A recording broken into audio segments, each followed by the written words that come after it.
தூத்துக்குடி மாவட்டம் எட்டயபுரத்தில் உள்ள பட்டாசு ஆலையில் பயங்கர வெடி விபத்தானது ஏற்பட்டுள்ளது. வெடி விபத்தில் பட்டாசு ஆலையின் 4 கட்டடங்கள் தரைமட்டமாகியுள்ளது. இது குறித்தான முக்கிய செய்தியை பார்த்து வருகிறோம். இது குறித்தான கூடுதல் விவரங்களை வழங்குவதற்காக எமது செய்தியாளர் மணிகண்டன் இணைப்பில் இணைகிறார். மணிகண்டன், வணக்கம். இந்த பட்டாசு ஆலையில் வெடி விபத்து ஏற்பட்டுள்ளது, இது குறித்தான முழு விவரங்கள். வணக்கம் பவித்ரா. தூத்துக்குடி மாவட்டம் எட்டயபுரம் அருகே உள்ள இனாம் அருணாச்சலபுரம் மற்றும் தேமலைப்பட்டி சாலையில் செயல்பட்டு வருகிறது ஜாஸ்மின் என்ற பட்டாசு உற்பத்தி ஆலை. இந்த பட்டாசு உற்பத்தி ஆலையில் தற்போது பயங்கர வெடி விபத்து ஏற்பட்டுள்ளது. இந்த வெடி விபத்தில் 4 கட்டிடங்களும் கடுமையாக சேதமடைந்துள்ளது, தரைமட்டமாகியுள்ளது. இதில் ஊழியர்களுக்கு சேதமா என்ற விவரம் தற்போது வரை எதுவும் இன்னும் தெரியவில்லை.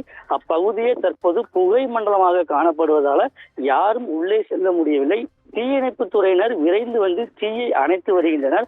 கோவில்பட்டியில் இருந்து வரவழைக்கப்பட்ட 2 தீயணைப்பு வாகனங்கள் தீயை அணைக்கும் பணியில மும்முரமாக ஈடுபட்டு வருகின்றன.